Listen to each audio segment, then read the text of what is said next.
Hey guys! All right, so today my organizational project is to get my crazy pantry reorganized. All right, so I master organized this thing when we first moved to this house. We made my amazing organizer back there, my pantry, and it is time to take everything out of this and completely reorganize. Here's your nice before shot. It's a little crazy, especially down there. What is going on down there? Nobody knows. All right, so the thing is, this thing is really deep, which makes organization hard. So what we're gonna do, we even got a little shelf up there with a bunch of canned stuff.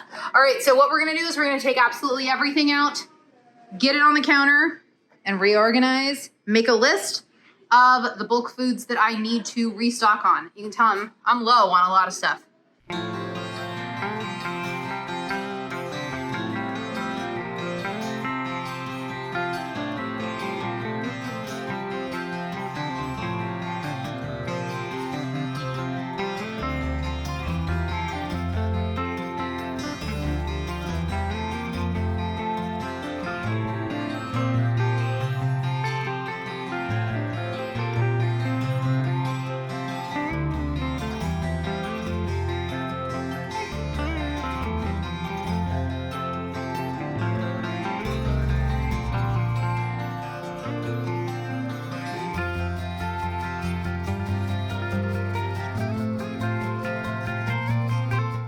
All right, I am making good progress. However,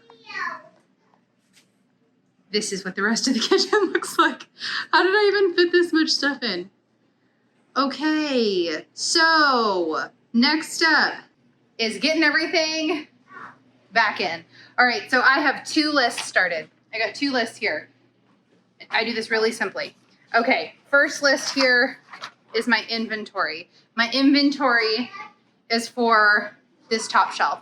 This top shelf is above my head. I can't get to stuff, so what I use this shelf for is overstock stuff. So if we've got a lot of extra pasta, if I have an extra gallon of olive oil, the things that I'm not currently using, then they go back there and I kind of pack out the back.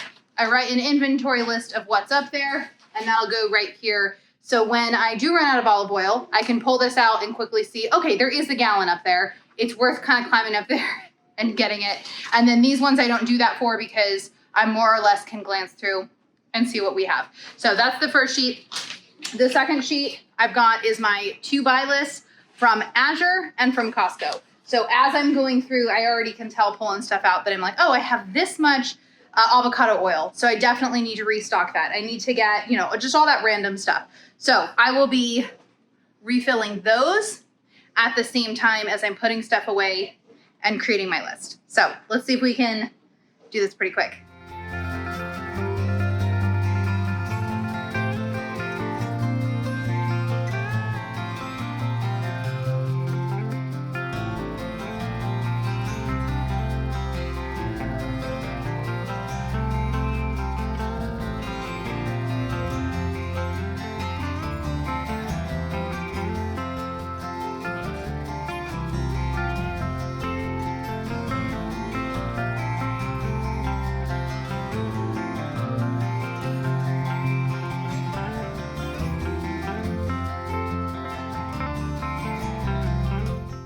Okay, 20 minutes later, we're in a much better position. Okay, so appliances need to go back, buckets need to go back. We're getting pretty well organized. Got stuff where I can actually see it. Now, the reason I freed up so much room, this is why I do an open pantry like this. All of these right here are things that I need to now open and refill. You can see how many empty jars I have up here because my pantry was crazy, so I wasn't getting into all this. So we're gonna now take 10, 15 minutes and we're gonna get as much of this into the jars as we can.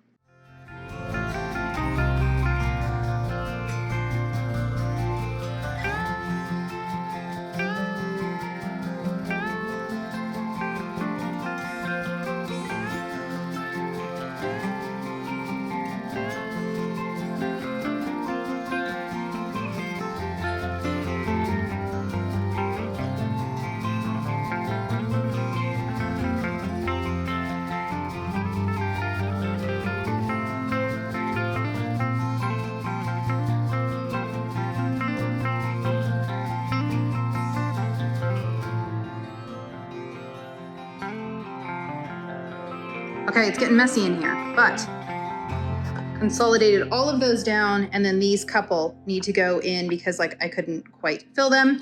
And let's take a look now. We are pretty stocked back up.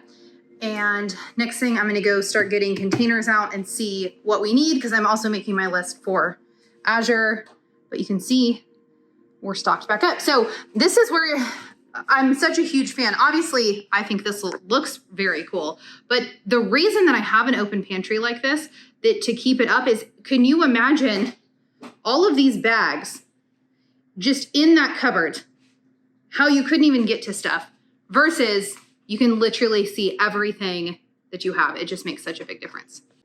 All right, so with a small house, you get creative with storage. So here's our closet.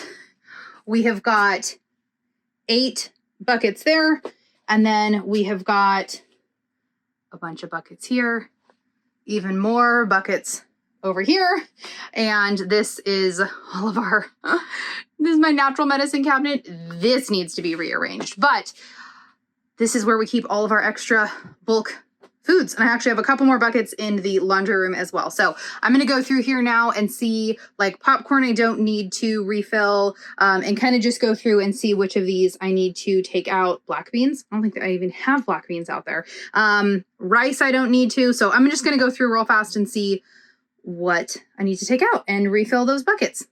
All right, I only had 3 that I needed to refill. I've got granulated honey, pinto beans, not black beans. I got a bunch of black beans out. I don't have any pinto beans, and I don't think I need to refill spelt. No, but I brought. Okay, come here. I'm gonna put this spelt though in a different spot. Now, thankfully, I don't do this very often. This is like a big reset that I haven't done in over a year, since right before my baby was born. It's the only reason I remember it. The child spilled applesauce. Hold on. Okay. So I get the buckets out about once a month. So when I do my Azure order every month, I bring everything home, and that's when I refill, you know, all the new stuff I bought, I refill, and I take that opportunity to kind of grab anything out, do a quick refill.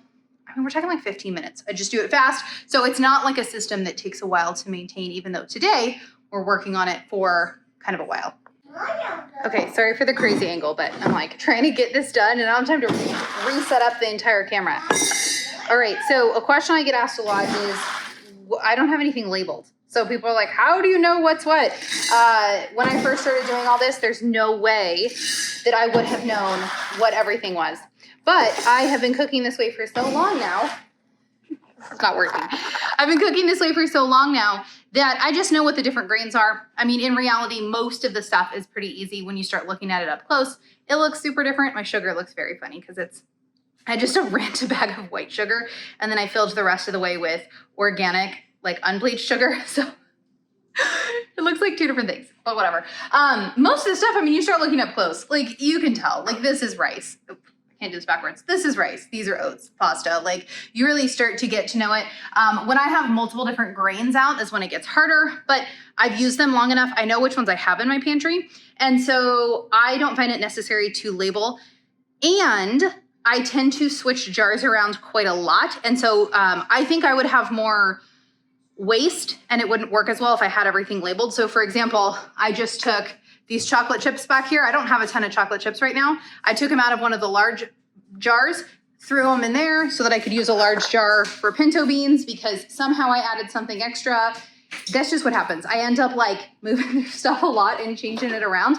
And so I just don't label them. And it's purely because I find that easier. So if you're doing this and you want to label your jars, that's awesome. Please go for it. It's not for an aesthetic reason or anything. I mean, I think you can make cute jar labels. It's just for ease of use and because I'm lazy. That's why. Okay, and just like that, we are finished. Put back together. I need to sweep the floor, but that will be after dinner. And here we go. This is how I like to keep it. And I really cleared out a lot. So this is super well organized. We've got over here. This is nice and organized. Looks pretty good. Now, my next project that I am not taking on today because I am hot and done is my spice cupboard that has gotten crazy. Hey, it doesn't actually look that bad. It's crazy. Can't find anything in these top two. So that will be my next project for another day. So thanks for coming along with me. If you enjoyed this video, you can go ahead and like and subscribe to my new YouTube channel where we talk about all this kind of stuff. Don't forget to check out my Baking School with Jamie, which is like my weekly show. And now I'm hot and tired. I don't know what else to say. I'm gonna go make dinner. Thanks for hanging out with me.